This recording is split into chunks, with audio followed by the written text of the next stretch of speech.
Okay.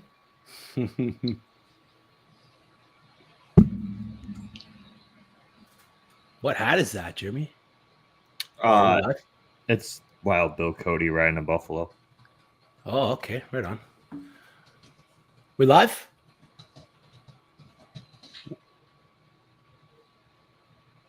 Okay, I guess we're live. No countdown this time. Welcome, everybody, to uSTADIUM Fantasy Live. With me, as always, is the Bearish Bomber himself, Stefan. How's it going, big guy? Man, it's madness, honestly, with this whole new free agency tampering period, all these signings, the Brady return, had to rock the old Bucks, t-shirt tonight. So it's been pretty fulfilling, I gotta say. Yeah, it's been an exciting tampering period. And with us today, it's that time again that we bless you with a guest from the fantasy football community. This guy is our first repeat guest, writer for the SGPN Network and Yard Per Fantasy, co-host of the Fantasy Football Playmakers podcast, member of Bill's Mafia, owner of some pretty sweet hats. If you aren't following this guy on Twitter, you are doing it wrong. Friend of the show, Jeremy Popes. How's it going, Jeremy? It's pretty good myself, pretty fantastic. Rookie season's here, one of my favorite times. Who doesn't love to dive into rookies and hope that, you find that diamond in the rough that nobody's talking about. But exactly. And one of the reasons why I say if you're not following you on Twitter, they're doing it wrong, is those threads on the rookies are legit. Some of the best Twitter threads on the rookie class that I have seen. You break it down perfectly with the videos, the pros, the cons, the stats, the analytics. I mean, I really enjoy it. My most favorite one so far is the Christian Watson thread on your Twitter feed. I'm a big Christian Watson guy coming into the season. So that one I was hyped for. I think your latest was Drake London, yeah? Yeah, Drake London was today. Yeah, that's a big one. That's a big one. Yeah, definitely surprising. A little bit more athletic than it was let on to be for a lot of people. So he kind of caught your eye there. Breaking him down, eh? I like it. First question of the day, Dan Hackett. You think Trubisky is worth a late round pick now that he's in Pittsburgh? Definitely, right? Definitely worth a late round pick. I mean, if you can get a starting quarterback in any league, especially Superflex or 2QB leagues in the late rounds, is definitely worth the grab, especially in Pittsburgh. I mean, Big Ben was throwing whatever he was doing, and people were picking him up, week for week. So I think Trubisky sitting behind Allen for a while kind of had to learn something. So I think going into this year, he's got the weapons. He's got Najee Harris, the fresh back. I mean, the offensive line, I think, got to be reworked by the time the season starts. I'd be surprised to see if Trubisky doesn't crack top 15 territory in redrafts. And I think honestly, it's a great steal to have if you have Dynasty 1 Superflex leagues. Like, I'm trying to get Trubisky now, and the price is shut up so much more. So it's like, now I'm like, dang, I'm just really trying to give it all for Mitchell Trubisky. Yeah, I like Trubisky going forward. I think he showed talent there in Chicago for a little bit. I mean, you could definitely argue that part of his failure, you could argue towards, is Matt Nagy. I mean, we saw it even with Justin Fields didn't look great. I mean, Andy Dalton didn't look great. Like, it's not just Mitch Trubisky that didn't look good. Nick Foles, I mean, you name it, they all just didn't look all that great. And they're all quarterbacks that have had success in the past. So I'm in on it. I think Brian Daboll did a really good job with Josh Allen. And along with Ken Dorsey, all the guys here in Buffalo. So like you had said, sitting behind Allen for at least that year. I mean, he was with that same coaching staff. So he probably learned a couple things. He's going to go to Pittsburgh. That's had always a rich history of good coaching staffs to begin with. So I can only imagine what they'll be able to do with him as well. Agreed with that. And thank you for everyone tuning in right now. Make sure you like the stream, subscribe to the uSTADIUM channel, download the uSTADIUM app. The links are in the description. And today, our very first day, we are presented by Underdog Fantasy. Huge for us. Let's talk about Underdog Fantasy. The NFL offseason is underway, but you can still draft a fantasy team on Underdog Fantasy to win cash prizes through their slick mobile app and user-friendly site. You can join a league and draft a team in minutes. Plus, the folks at Underdog are going to help you get started with a $100 deposit match maximum when you sign up and make your first deposit with promo code uSTADIUM. So just visit underdogfantasy.com, the App Store, the Google Play Store. Sign up with the code uSTADIUM, and Underdog will match your first deposit up to $100. That's Underdog Fantasy, promo code uSTADIUM. I'm pretty hyped about that one. Yeah, I've already got a few like basketball ones going, and I'm like, because like when there's no football season, there's no nothing. You're just like, what can I just be betting on? And I catch myself on like the Chicago Bulls games. I'm like, am I watching these games like religiously now? So like I like how they do like the point over under. Like, is Zach LaVine going to get 25 points or under, or is DeAndre Ayton going to get rebounds? So I like that kind of style and that format, and just it makes it more user friendly, So I've been looking at it, and I think I'm about to put a nice little parlay in tonight or tomorrow. So. Yeah, it's got baseball's on there, hockey's on there, football, of course, and basketball. So huge things underway for 2022 already for us here at uSTADIUM Fantasy. But let's crack in to the rookie class. Jeremy, the recent soon-to-be signings, because it is still the legal tampering period in the NFL, of some of the league's top free agents.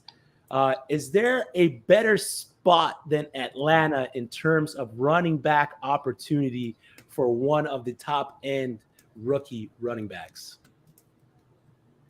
Yeah, you could argue Seattle. I think Chris Carson is still under contract, but we don't know exactly what his status is with that neck injury and not finishing the season. Who knows where he's going to go as far as a personal decision with his career. I don't know what that injury really pertains to. We haven't heard too much about that. So I think Seattle could be a great one. With Drew Lock being there now at quarterback, I don't think they're going to be really willing to chuck it 20, 30 times. I think Pete Carroll wants to go back to a little bit of more of that ground and pound. So I definitely could see them going after one of the bigger guys, one of the top three. But like you had said, Atlanta's going to be a big one, depending on what they do with Cordell Patterson. Yeah, true. And I mean, honestly, free agency wasn't kind to rookie running backs as far as if you wanted a lead role. So I really feel like those are kind of the two right now. Outside of that, there's not really anywhere off the top of my head that's going to be like a lead guy. Yeah, exactly. Because Miami was a big one, and then they signed Edmonds, and then Buffalo was kind of a bigger one, but they signed McKissick to go with Singletary and Moss there. So there's, as like you said, for lead dog production, it's Atlanta. Seattle's another good spot. But other than that, there's not too much out there in terms of opportunity. I have seen a lot of people on Twitter saying that the Tampa Bay Buccaneers should sign or draft Breece Hall. That would be a big one if Ronald Jones and Leonard Fournette decide to go away from signing with the Tampa Bay Buccaneers. I would personally be okay with Breece Hall on Tampa Bay. I don't know if you guys would be okay with that, but I think if he's the main guy there and those two other guys get out of the way, he would be a big addition to that team. Sure. I think Breece Hall, or I want to say Isaiah Spiller, but I'm more like a Kenneth Walker. Like I can see like a Brady and Kenneth Walker being a very like dynamic duo, out of the backfield, little James White-esque, I guess you could say, how like Fournette, because when Fournette first came to Tampa, he wasn't like the prolific like pass catcher, and he got a lot better. He progressed. The more comfortable he got, the better he got. Come playoff time, he was really good. Even last year, he caught, I think, north of 50 catches almost before the injury came out. So if Breece Hall gets there, I think it's going to be more of like a ground and pound. But if it's a Kenneth Walker, I think it's going to be a nice receiving back, maybe like an Austin Eckler kind of a back. So I want to see Kenneth Walker. But if Breece Hall gets there, I'll take either or. I mean, we need a new running back. We're back. Tampa's back, and we died out for 2 months. So bring any of these rookie running backs in, because we will take them all. Yeah, I think Breece Hall in Tampa would be really nice. I think his receiving ability is kind of underplayed. He's not going to go out there and be Alvin Kamara for you, but he can definitely do what Leonard Fournette has done for the last year or two, out of the backfield, limited route tree, just kind of being able to make a catch, get a screen game going. I definitely think Breece Hall would be a nice addition. It would be pretty much similar to what Leonard Fournette was. Yep. Maybe a little less physical, but I agree. kind of with Isaiah Spiller too. I think that would be a real nice fit there too. But I know there's talks too, though, that Fournette might be on his way back. Yeah, I think I saw some of that stuff on Twitter, especially with Brady coming back. I could see them just bringing Fournette back, and maybe they take someone a little later, like a Tyler Beatty or somebody a little bit quicker, more strictly receiving, and let Fournette pound the rock on first and second down. I even like a James Cook, you said, if they bring Fournette back, like James Cook could be like a great compliment back. But like now that he's back, it's like everyone's like, oh wait, we'll come back. We'll come back to Tampa. We don't want to leave anymore. So I think these next 2 weeks are really going to define what they do come draft wise. And they got Shaq Mason. I think it was Shaq Mason, right? Yep. Picked up Shaq today. Traded for Shaq. Yep. Do you guys think Travis Etienne can have a good year coming off the injury in 2022? He suffered the Liz Frank injury in his foot. Always a tough one for running backs to come back from, but definitely can be successful. We see the Jaguars upgraded their offensive line. They've upgraded. Well, I don't know if upgrades the term you would use for their pass catching players. They're paying more. I mean, Christian Kirk is getting wide receiver 1 money. I don't know if he's going to produce a wide receiver 1, but it's there. They picked up Evan Ingram, Zay Jones. So with that there, I definitely think that Etienne could have a good role in that Jaguars offense. Is James Robinson coming back? Like, you think he's coming back this year, or is it like, hey, you ease him in? Because if Etienne can sit there and take that role by himself, he'd be good. But I just don't know if I can trust him to stay healthy. So do one of these rookie running backs end up in Jacksonville to complement him maybe, and then they finally can get rid of, say, James Robinson next year, ease him back in, have a 3-back rotation, and just say, hey, Etienne could be like the pass guy, and then i.e. Breece Hall or Isaiah Spiller could be like that ground and pound thing, like a 1-2 combo. Because, like you said, that Christian Kirk, who's getting paid more than Devontae Adams and more than Chris Godwin, so you're gonna have to utilize him. So I don't know what to think of Etienne. I'm scared of the injury. I might stay away, but if he's there at a late round flyer pick, like 13th round, maybe still I'll take him. But even then, I'm kind of weary on that. Yeah, I don't think he falls that far. I think a lot of people still love Travis Etienne for what he did in college. And I'm a little weary, like you said. I mean, it's a tough injury to come back from. But I feel like if you really look at what the Jaguars are doing, it's almost like they're trying to build a Clemson-style offense for Trevor Lawrence, which isn't a terrible thing. I think they want to kind of just win the games close to the line of scrimmage, allow Trevor Lawrence to get back, get the ball out quick, get it to these playmakers like Laviska Shenault, Christian Kirk, use Zay Jones maybe to stretch the field a little bit, Marvin Jones as well. And then Travis Etienne, I think, could take that receiving side. If you're playing in a PPR league, I think it could definitely be there. I think that they're going to try and use him how he was used at Clemson and try and kind of give him that lead role. Like you said, James Robinson is going to be interesting because he did get hurt later in the year, and it is an Achilles. We saw Cam Akers come back really quick from it, so could it kind of be the same thing where he'll be ready? But also Cam Akers was back, but you could tell he wasn't 100% fully back. Yeah, he had a surprisingly good enough burst for what coming back so quickly. But it wasn't the same Cam Akers that we saw at Florida State or anything like that. So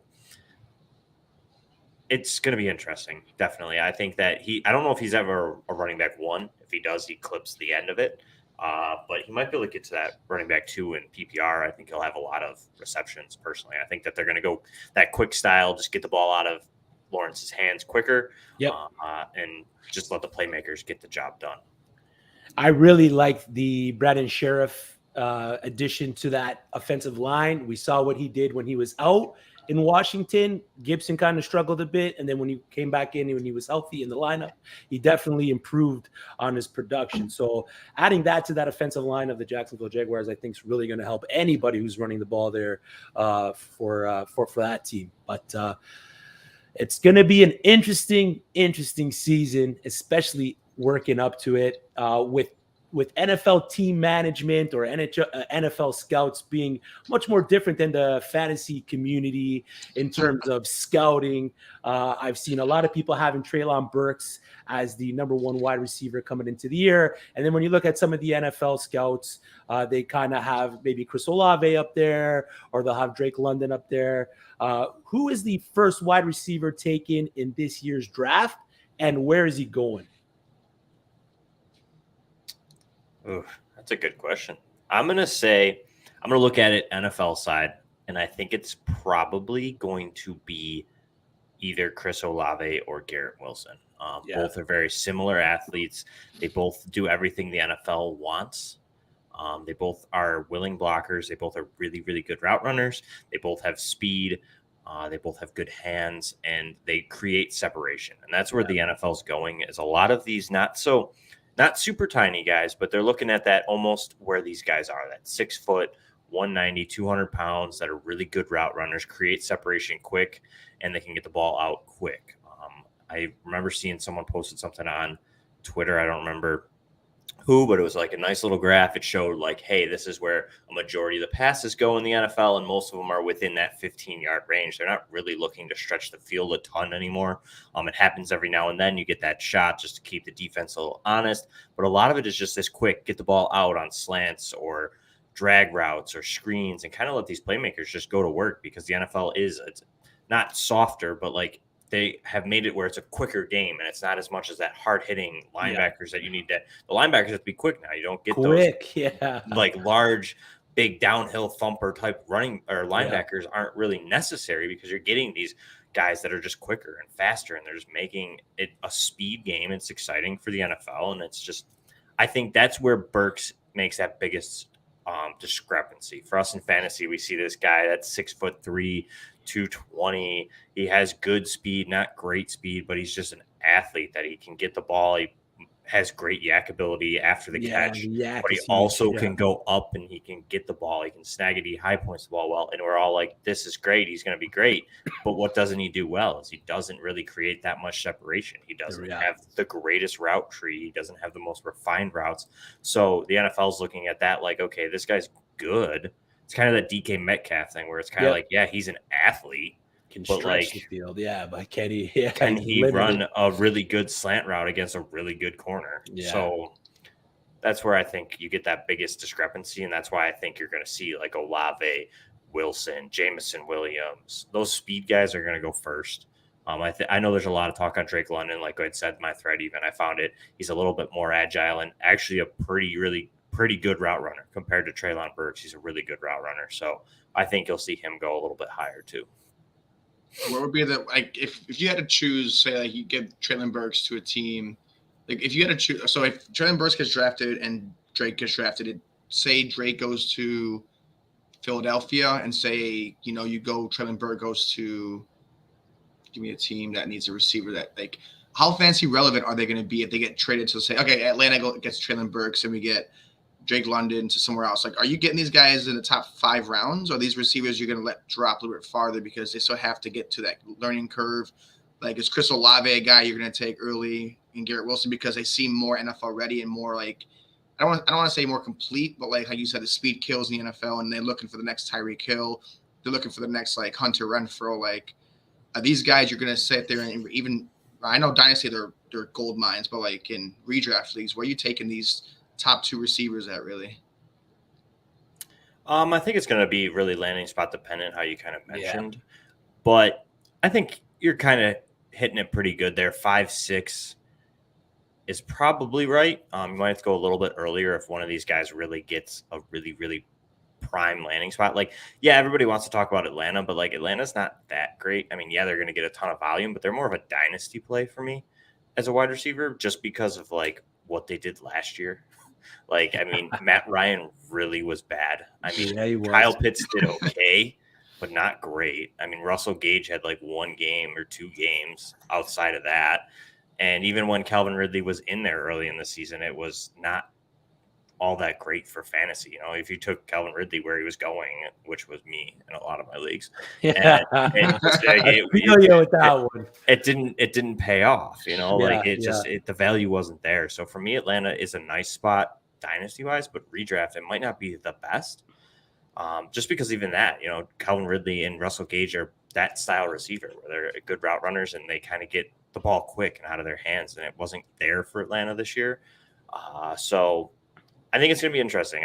It just depends where they go. I just don't know if I see one going. I think one might end up going to the Giants. Sitting at 5-7, depending on where they want to go. I know they have a ton of receivers there already, but they have those 2 picks right there. If they don't trade one of them, I don't know. Does Washington add one at 11 because they now added Carson Wentz? So do they take their franchise quarterback at 11? Do they go where? I definitely think one lands in Philadelphia. I think that should be interesting. Maybe the Jets. Yeah, the Jets even. They have a ton of wide receivers, but they don't have that guy that can go up there and like be the leader of the pack. Like they have a bunch of like good receivers that like it's like you have these like good players, but you don't have that all-star that like one guy who can go up. Like Elijah Moore is a stud, He's that quick guy, like you said, like Olave is, where he's like up the middle, kind of a 15-yard slant guy.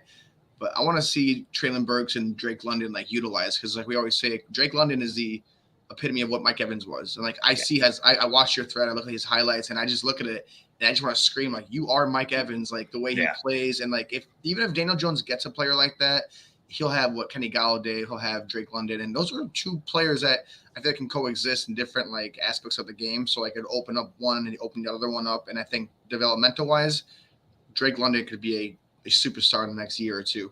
Yeah, I could definitely see Burks in New York, like the Jets, just sitting at 35 and 38. I could see him falling that far if they wanted to add a bigger receiver to go with Corey Davis, Elijah Moore. I know they just paid a lot of money to Berrios. It's just tough because you don't know where everybody's thinking, Seattle could add somebody. They have a ton of picks now in the early rounds. I don't know. It's going to be interesting. But yeah, I think the Jets could be definitely interesting with the addition of to pair with Corey Davis. They added Braxton Berrios. They re-signed and gave good money to, so he's going to play. Yep. But they could have 4 wide. I don't know. I know they paid a lot to Usama, so they might just be fine with who they have, and they might not add one, and they could go elsewhere because it's not like the Jets don't have other things they could add to. So. Yeah, that's the truth. Now you brought up the quarterback class. You brought up Washington possibly picking their franchise QB. There's been a lot of conversation about whether there is a franchise quarterback in the class, but for fantasy purposes, who is your QB1 of this rookie class?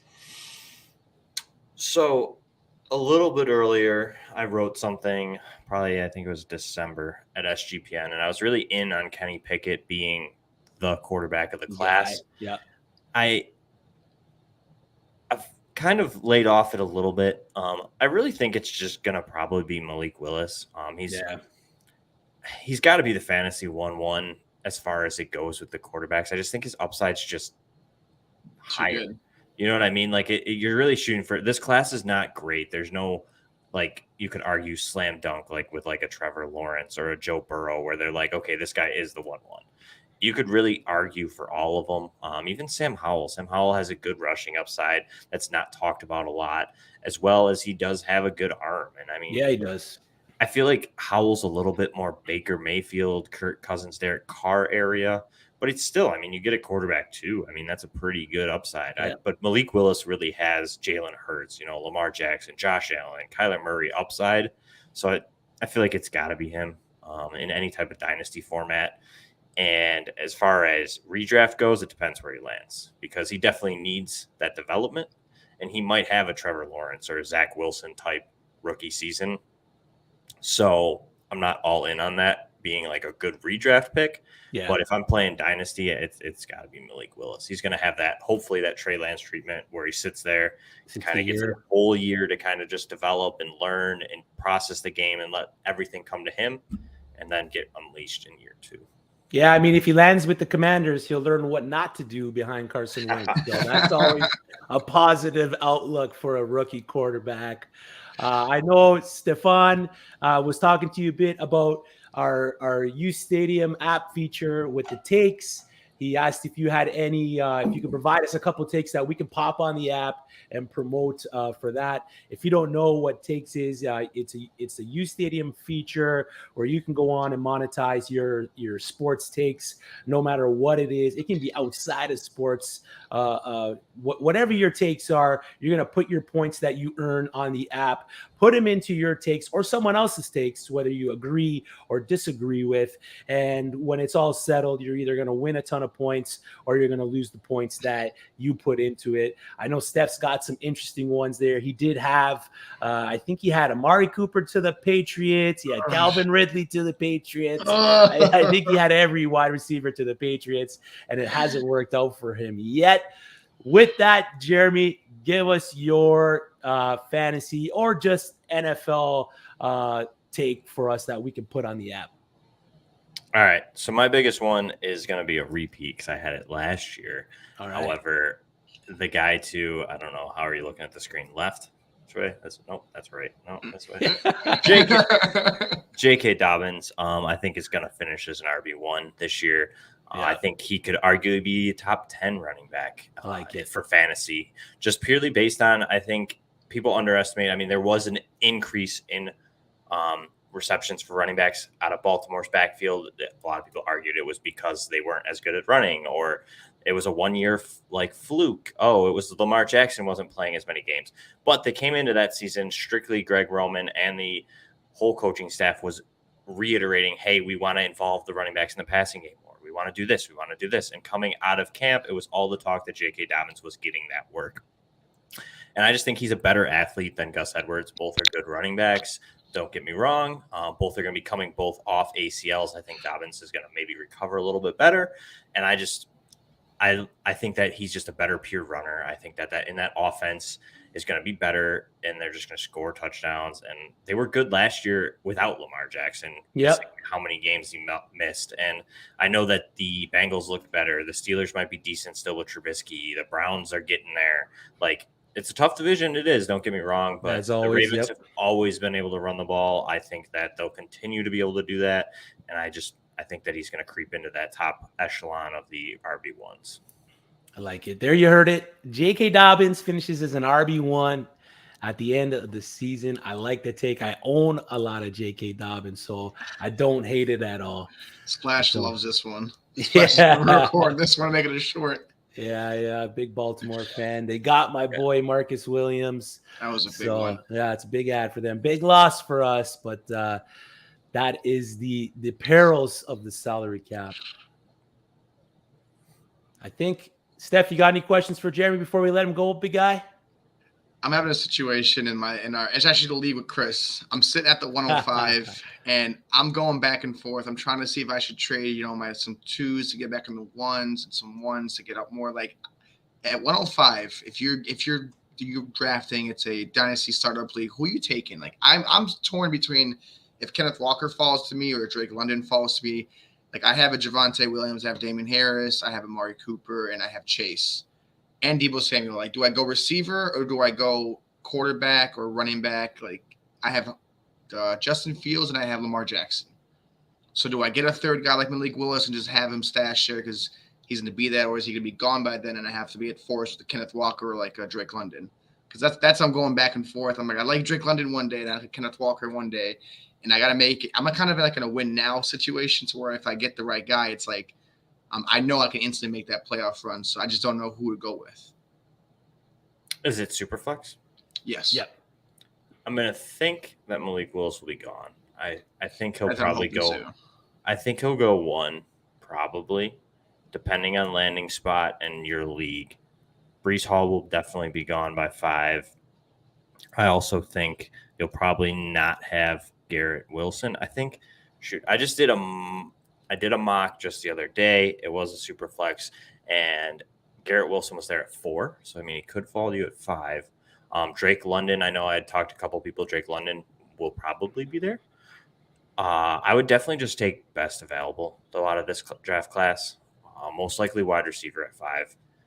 I don't know. If Kenneth Walker gets a really good landing spot, I could see you taking him there, but it's a little high. I think that I would be a little worried taking him there. I would either try to trade back if you really want Kenneth Walker,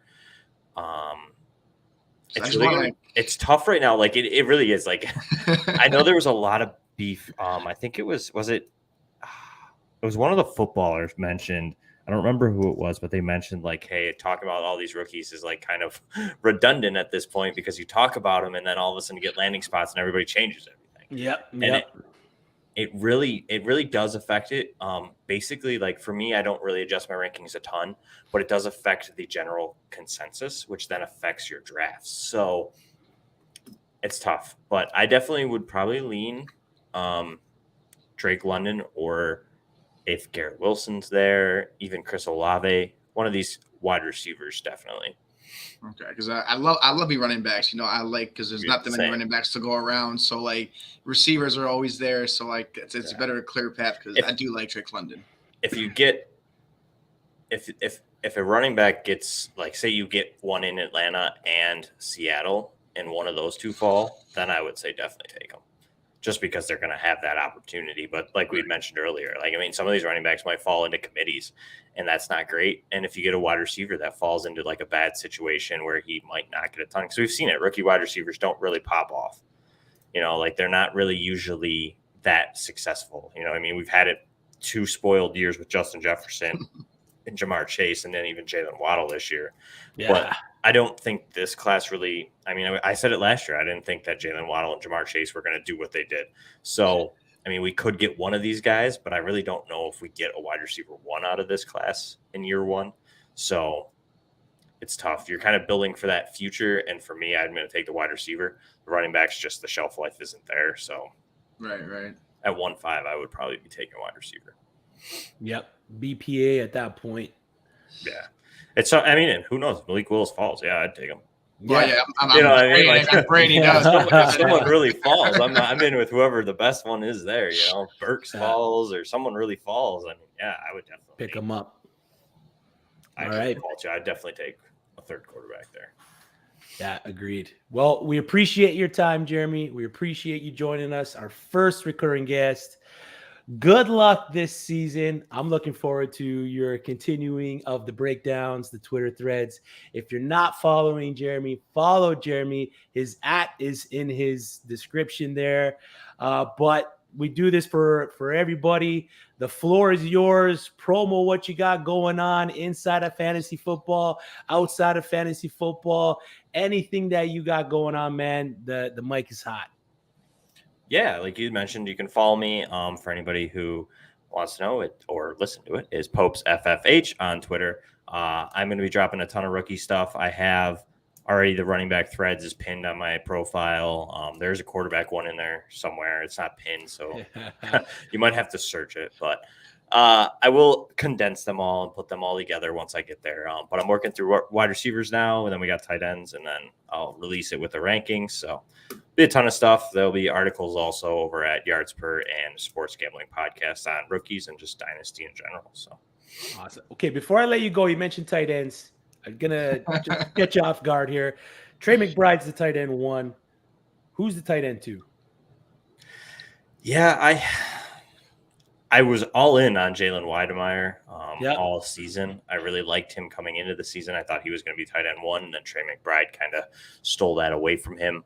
But also, Jelani Woods out of Virginia had a really good killed it at the combine. Yeah. He's got good size. I mean, I haven't really watched a ton of his game tape, but I mean, from what I've seen some clips on Twitter and other people that I respect hyping him up, saying, yeah, he's legit.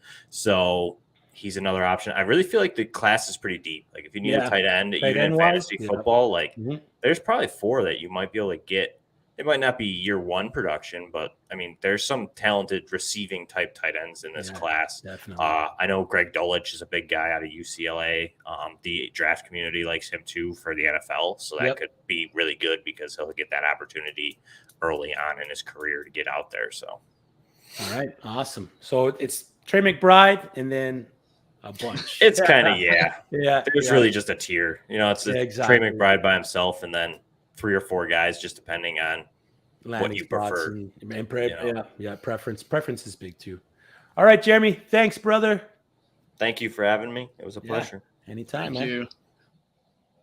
Anytime. Thank you, Jeremy, for joining us. A lot of great insight into the rookie class. There's even more insight on his Twitter. Make sure you're going to check that out. I think his pin message right now is all of his breakdowns, all of his Twitter threads of the running back class. So go check that stuff out for free content. The stuff that he puts out on his Twitter is second to none. You cannot beat it. Alex Kahn, why does Chris Ballard hate spending money on free agency? I mean, I don't know. Maybe it's one of those burn me once, shame on me kind of things with Ballard. We're gonna see what the Colts do here, but let's get into the free agency. The legal tampering period has begun yesterday, and the NFL, like a telenovela episode, brought the drama. Guys were moved all over the place. Wide receivers are getting paid. Joe Burrow's new offensive line is now sponsored by Trojan. 99% of the time, nothing is going to penetrate unless there is a busted assignment. But let's get into the fantasy relevant movement over the past 2 days, or soon to be movement, because, you know, it's just legal tampering period right now. We've already saw the Randy Gregory news where he said he was signing with the Cowboys, and then he went and said now he's signing with the Denver Broncos. So anything can happen, as I think tomorrow's the day that they sign on the dotted line. But some of the big news right off the bat: Christian Kirk, the big man on campus in Duval, signed a 4-year, $72 million deal with the Jaguars of Jacksonville. And then following Kirk on his way to the Sunshine State is wide receiver Zay Jones, formerly of the Las Vegas Raiders. Does Christian Kirk getting paid wide receiver one money, Christian Kirk being the wide receiver one in Jacksonville, does he enter your top 20 rankings for wide receivers going into the year? Are you making that a top 30? No. Yeah, top 25. I think. Yeah, because he's gonna get the volume, right? Yeah, you're not gonna sit there and pay this guy that much money. And like, I think I saw a stat today. He only finished as a receiver one in his entire 56 game stretch in 5 games. Yeah. Not a good look. Not a they got some confidence in that guy. They've got some funny money down in Jacksonville. I don't know what they got. Funny something, man. I don't know what's going on. Hey, is weed legal down there? No, but I always tell people it's the water down in Florida is a little bit different. So it's whatever Kool-Aid they're drinking is. Maybe he's drinking the Jacksonville Jaguar pool water that they have in that stadium. There. Oh, I wouldn't drink that. But to think that they could have had Amari Cooper for a 5th and a 6th, or they could have had anybody. They could have re-signed DJ Shark because he went to Detroit for a 1-year, $10 million contract with some incentives to earn some more money. He's now suiting up for the Cardiac Cats. That's a big one. I'm interested in acquiring DJ Shark. I own quite a bit of DJ Shark. I'm also looking to buy ARSB from maybe an owner who thinks that he's going to take a little bit of a hit. That's Amon-Ra St. Brown. So maybe you can get Amon-Ra a little less than before the DJ Shark signing. They also re-signed Cliff Raymond and Josh Reynolds there in Detroit. I like the DJ Shark ad. Do you like the DJ Shark ad?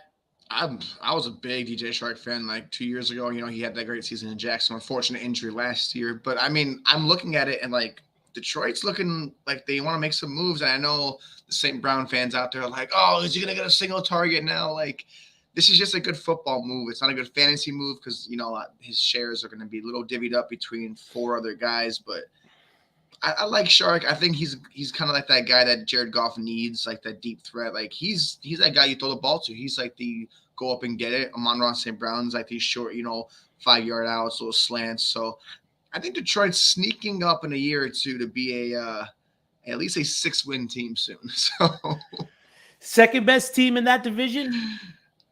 No. Third? Over the Vikings, or are they still sitting at 4th?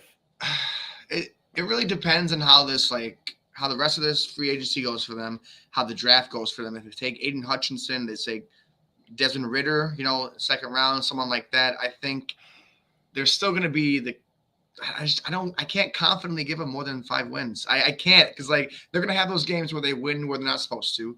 then the games where they're supposed to win the games, they blow it. And then maybe that one Packers game where they're like, they sneak a win here and there in week 18 when they don't need to play for anything.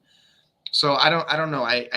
That defense needs work. That offense needs, a better quarterback. I'm sorry, Jared Goff is good, but if they can hit these 2 first picks and Aiden Hutchinson, I really think should go there. And I think Desmond Ridder, because I think he might be the only one that ends up like comfortable with that. So I love you, the Lions, but we're still 2 years away. So I don't know. Yeah.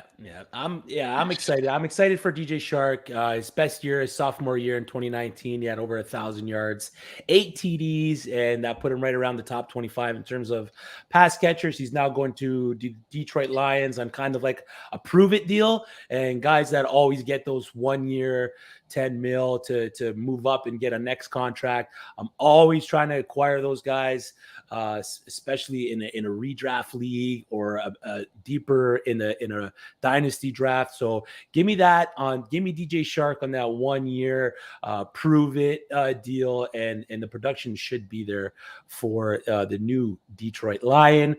We had Cedric Wilson, former Dallas Cowboy, who played pretty well when called upon for them boys, is suiting up now for the Miami Dolphins for the 2022 season. We know Will Fuller's most likely out of Miami. They got Devontae Parker there, Preston Williams, of course, Jalen Waddle, who's an absolute stud. But in that Mike McDaniel offense, I'm kind of excited for Cedric Wilson. He's a guy that I was able to draft late in a lot of my dynasty startups, a guy that I was able to pick up on waivers. I think he has the opportunity to be the wide receiver 2 for the Miami Dolphins. Do you think that he's building like a off-brand like San Francisco 49ers team? Like you've got like the big Gesicki, you've got the young quarterback in Tua. They did sign Teddy Bridgewater as an insurance policy, but like you got Preston Williams, Devontae Parker, Cedric Wilson. I think is going to wow a few people this year because what we saw in Dallas when he was thrust into position, he was good. I mean, he's not a bad receiver, but there's a lot of mouths to feed now in Miami, and especially with Chase Edmonds there, and you got Gaskin. Like, are you targeting Waddle now for this, or are you just going to like kind of get him if you can get him in a good spot, but then like kind of hold off? I don't know how I feel about that offense right now because I have Edmonds in a few leagues and I'm kind of happy about that, but outside of that, I don't really know what to expect for that offense. Yeah, I mean, I'm trying to grab Waddle where I can. His price tag in dynasty drafts is a little high. He's going in that late 2, early 3 window there. Some people have even reached to pick him up as the maybe wide receiver 3 or 4 in these startups. But the production there, the talent's there, the game plan should be there. I've seen a lot of comparison to maybe a Deebo Samuel type role. I don't think he's quite there to be that Deebo Samuel kind of player, but the Miami Dolphins are going to do whatever they can to get the ball into that guy's hands. Just hopefully health doesn't become an issue for the wide receiver. To everyone tuning in, make sure you like the stream, subscribe to the uSTADIUM channel, download the uSTADIUM app, get in on that takes. We had Jeremy Popes on. His take, which is going to be added to the uSTADIUM app, is J.K. Dobbins finishes as a running back 1 in half-point PPR formats after the season. I like it. I own a lot of JK. And also today, very first day, very, very big day for us here at uSTADIUM Fantasy. We are being presented by Underdog Fantasy. I mean, let's talk about Underdog Fantasy. The NFL offseason is underway, but you can still draft new fantasy teams on Underdog Fantasy to win cash prizes. Who doesn't like cash prizes? Everyone loves cash prizes. Yeah. Through their slick mobile app and user-friendly site, you can join a league and draft a team in minutes. Plus, the folks at Underdog are going to help you get started with a $100 deposit match when you sign up and make your first deposit with promo code uSTADIUM. So just visit UnderdogFantasy.com, the App Store or the Google Play Store. Sign up with the code uSTADIUM, and Underdog will match your first deposit up to $100. That's Underdog Fantasy. Promo code uSTADIUM. Get with the U if you know what you're doing. Now, we also had Russell Gage sign with the Tampa Bay Buccaneers, a huge one for the Bucs. I mean, Kyle Pitts is going to be the only pass catcher for the Falcons as of right now. I mean, I won't hate that if Deshaun Watson goes there, but Russell Gage to the Bucs with Mike Evans and Chris Godwin. I mean, I don't hate it.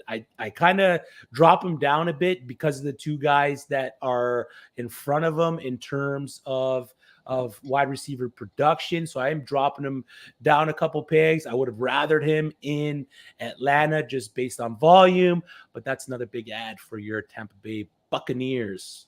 We got to stop you guys one game, right? I mean, I don't know. That's why Tom Brady came back. Yeah, I mean, you can't lose. We're 0-3 against you guys, or 0-4 outside the whole playoff game. Yeah. But like, you know what? I think he's a good placeholder. Gages, like, he's not a good receiver too because he had the inconsistent season last year, and then of course when he had Julio Jones 2 years ago, it's like this guy should be sick. But I think this is a good signing because when is Godwin coming back? We don't know if he's coming back week 1, week 5. He might be like a mid-season thing, but it's a good placeholder because you can survive with Mike Evans. You can survive with Chris Godwin or Russell Gage and wait for Chris Godwin to come back because we still have Tyler Johnson.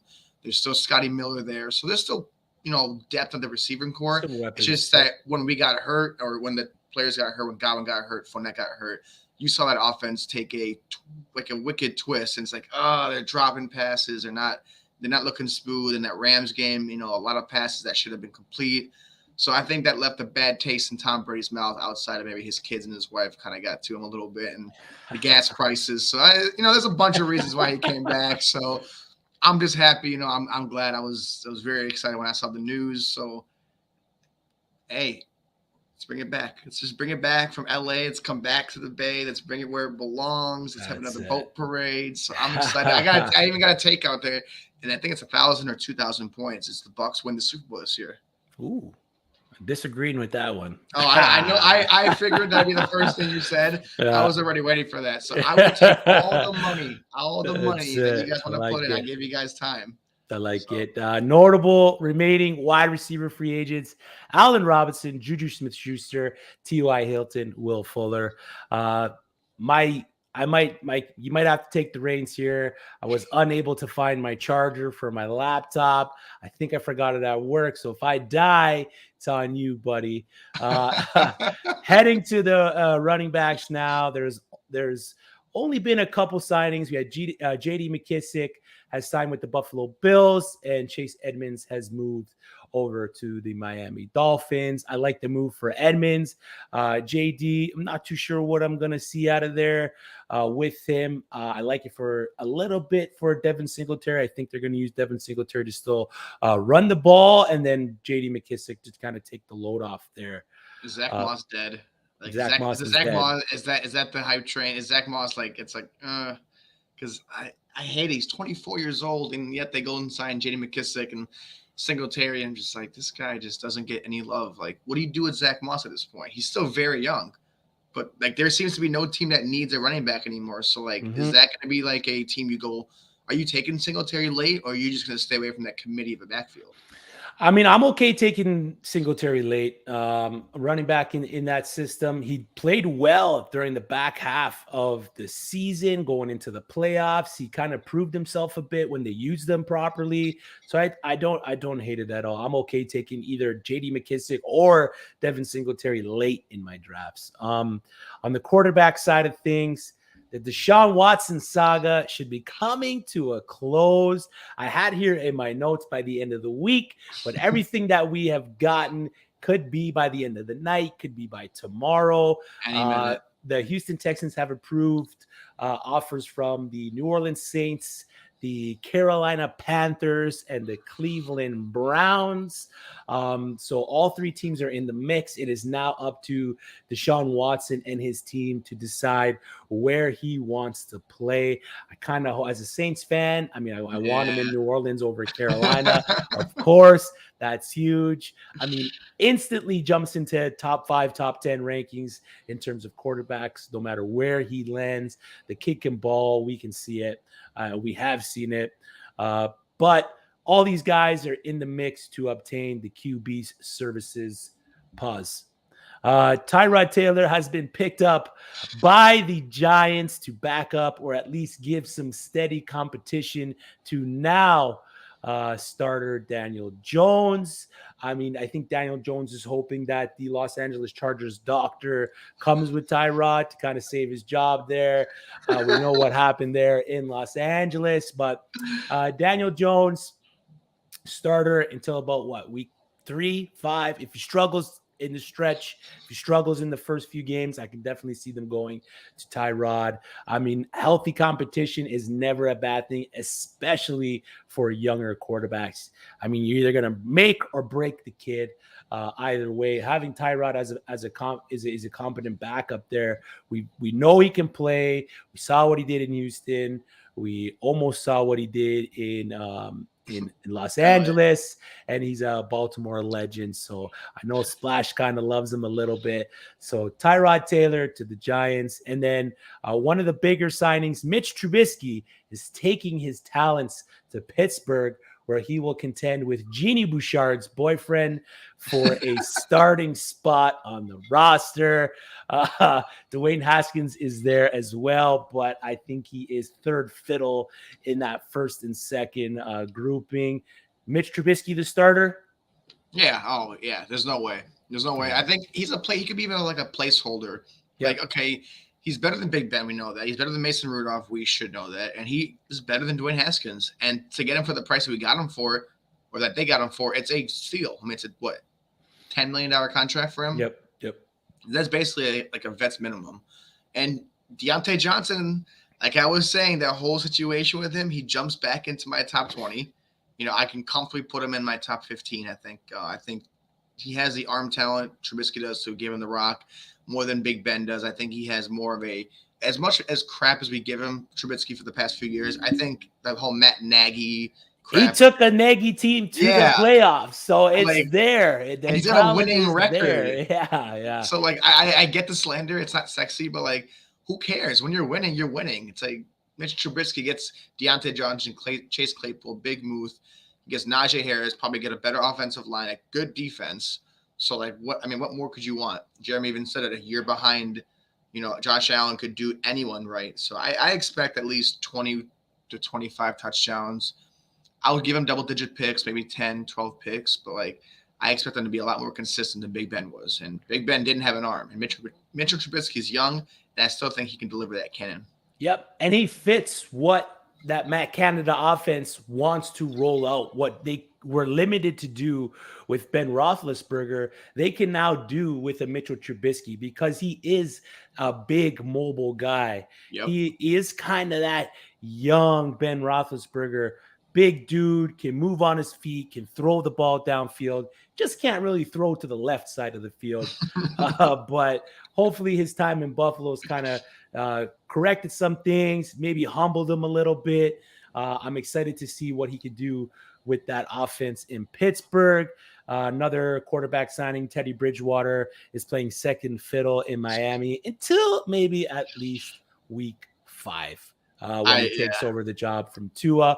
But again, another guy who is efficient. He can protect the ball, and he can put pressure on the starter. He's going to put pressure on Tua Tagovailoa, which is not a bad thing in terms of quarterback competition. You never want your quarterback to get too comfortable. We've seen the psyche of Aaron Rodgers go downhill once they drafted Jordan Love, even though they aren't even comparable, and Love isn't any kind of competition to what Aaron Rodgers can do.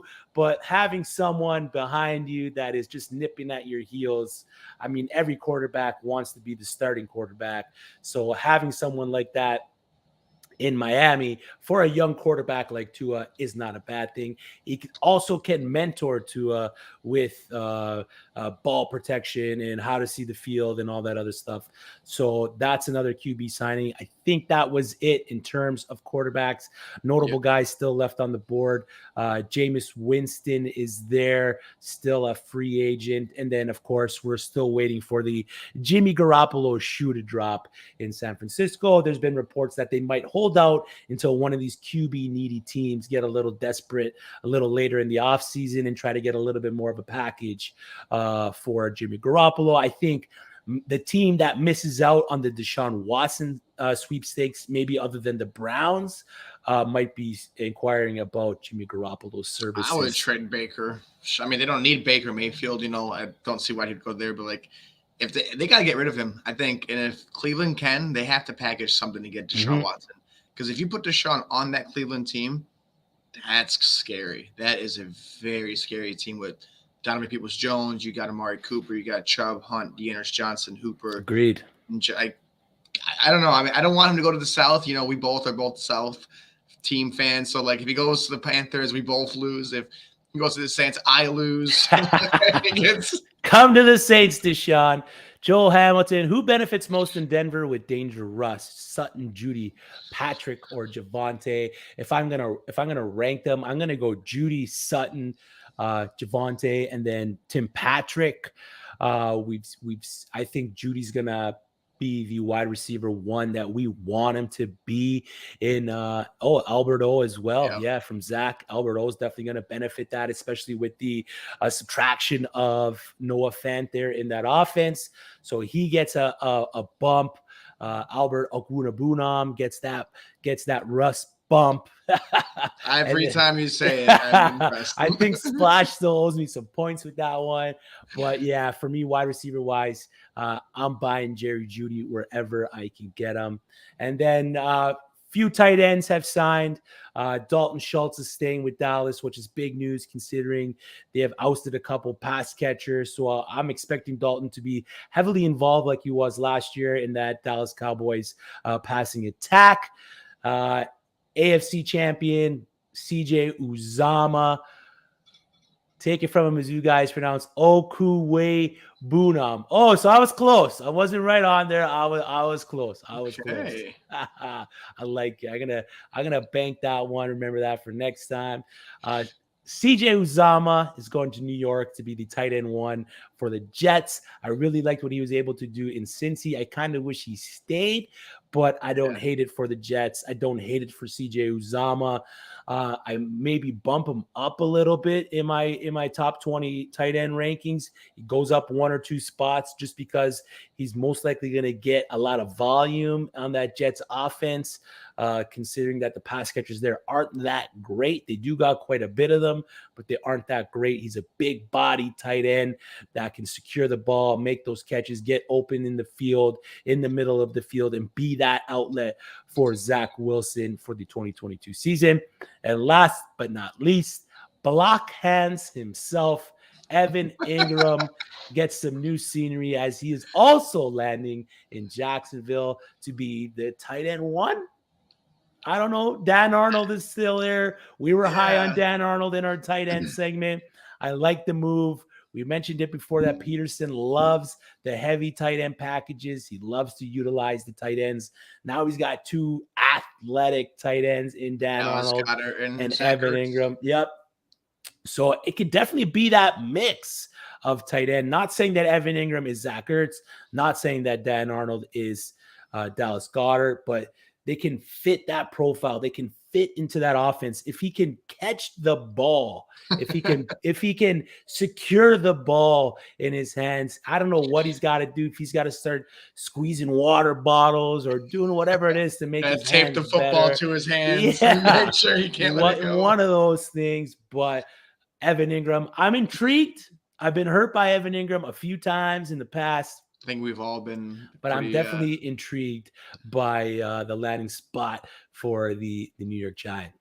Are you going to take him, or are you taking Dan Arnold? Like, if you're sitting late round, you got one bench spot in a redraft, because I know Dynasty he's taken both ways. Are you taking him like for, you know what? Let me get a late round flyer, or just no, you've burned me in the past. Let's just keep you away from me, because I think I might take him. His tight ends are like a wasteland, so you never know.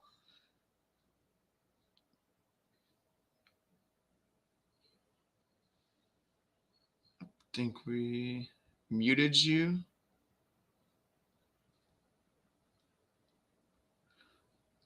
Let's see. There we go. I'm back. So my laptop's about to crap out on me. But where are you thinking Jamar Chase goes in redrafts this season? I really love that kid. I mean, wide receiver 2, wide receiver 1. I don't hate either spot. Wide receiver 3, definitely top 5. Back end of the first. Top 14 pick. Yeah, depending on the format of your leagues. Super flex, the QBs tend to go a little bit earlier, but you could definitely get him. I mean, one QB league, he's a top 5 pick. Oh, yeah. Oh, 100%. Yeah, top 5 pick. Follow us on Twitter at uSTADIUM. Sorry, buddy. I got to dip out here before this thing crashes on me. Go ahead and finish it if you want. Stream. Subscribe to the channel. Again, we were presented by Underdog Fantasy today. Make sure you go download that app.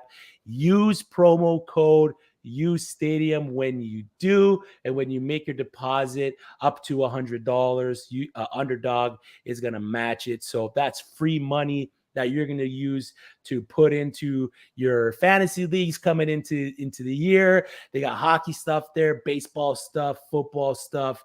Baseball's right around the corner. I'm excited for that. But yeah, so standard 10-team, 1 QB league. So I'll be happy to take him end of first. 1 QB league, I don't think he's there at the end of the first round. I think he'll go top 5 picks based on what he can do. But if you can get him at the end of the first, you're more than happy. Still. Yeah, you're more than happy. That's it for me for this Dies on Me. I'm Chris. That's Stefan. That's Stefan. That's Stefan. Yeah. Let them know where they can find you, brother. Always 365, 24/7 Bearish Problems on Twitter. You get me on uSTADIUM app. Like I said, I'm here for all the slander. I can't wait to redo our lists because now I can't sound as crazy. But other than that, like I said, just let me know. I'm going to make some takes. I'm going to see how this goes. And all I got to say is Brady's back in the Bay. My life's complete again. I'm back to loving football how I did. Otherwise, I mean, we'll see how it goes. And this special thank you to Jeremy Popes, who joined us on the show today. Go follow him at Popes FFH on Twitter. If you're in Dynasty Leagues, he's a must follow because he's breaking down the incoming rookie class. He's sharing a bunch of information on each player. If you're not following him, you're not doing it right. That's it for us. We'll see you guys next Tuesday.